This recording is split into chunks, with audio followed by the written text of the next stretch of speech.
friends, today we will do the fourth poem from Flamingo book, A Thing of Beauty, written by John Keats. John Keats was a British romantic poet. He was trained to be a surgeon, but Keats decided to devote himself wholly to writing of the poetry.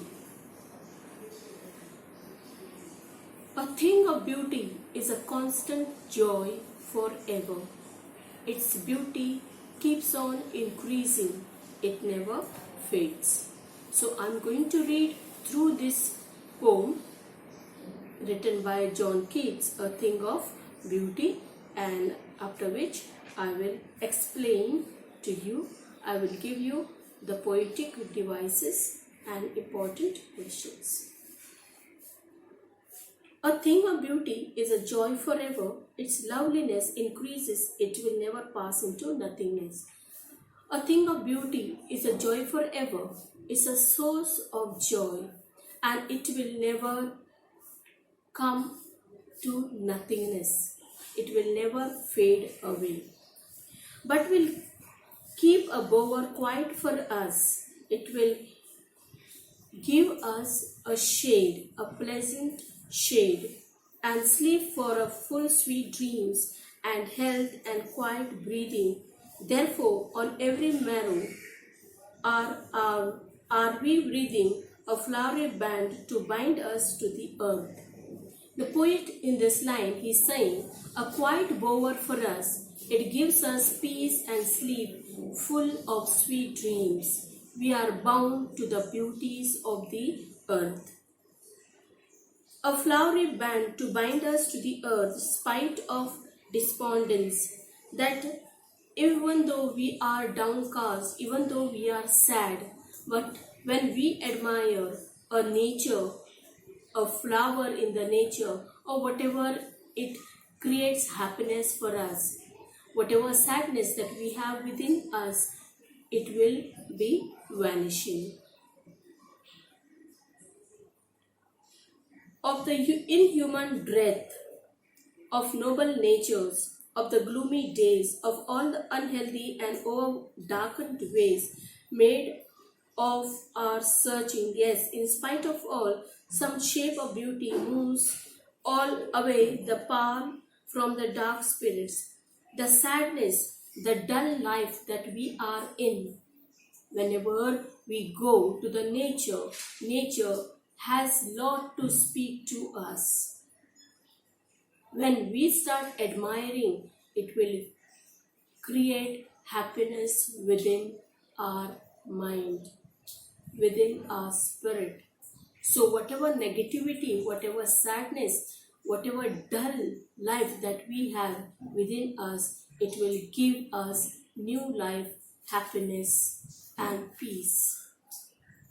From our dark spirits, such as the sun, the moon, trees old and young, sprouting a shadow boon. The trees, the sun and the moon, all creation of God, will give us a blessing. They are a boon to mankind. They are a boon to all living creatures that are present on this earth. They are a blessing.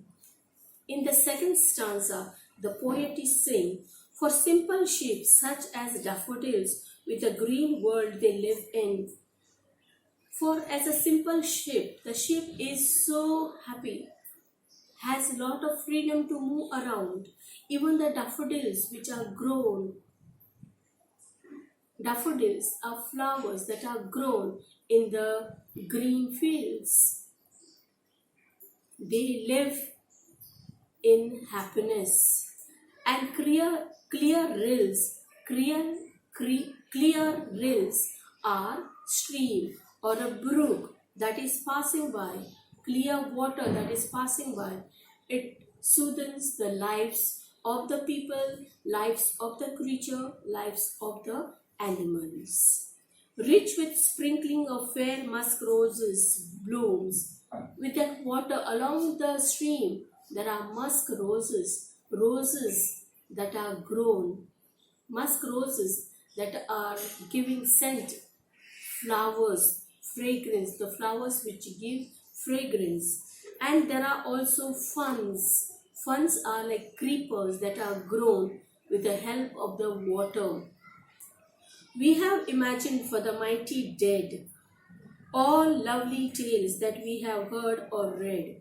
All this creates a grandeur, it gives us splendor, but creates beauty to the doom. And to the imagine the mighty dead, all lovely tales that we have heard or read, an endless fountain of immortal drink pouring unto us from the heavens bring. All this God's creation add beauty to our life. It gives us beautiful things. In spite of all these sufferings, we can look up to the nature which helps us to soothe our sadness. It creates within us happiness, joy, and gives us a ray of hope. In this poem, there are also some poetic devices such as a bower quiet for us is a metaphor, it's an implied simile. A flowery bound to bound, breathing a flowery band to bind us, that is an also metaphor. Noble natures, this is an alliteration. Pall from our dark spirit is an metaphor again. Cooling covered, cooling covered is a transformation, but it's an alliteration here. Grandeur of the dooms is an imagery. Endless fountain of immortal drink is a metaphor. Now here in this poem you can go through RTC. In RTC you will give reference to the context. Some questions will be given with a small stanza to which they will ask you some questions. That is for RTC. What does a thing of beauty do for us?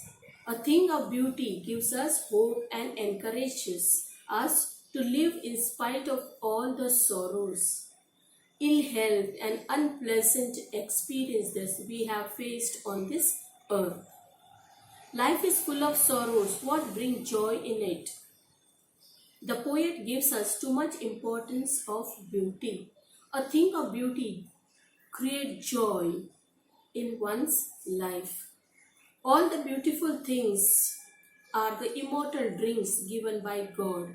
They are permanent source of joy as they are pure. I hope you understood this poem. Thank you.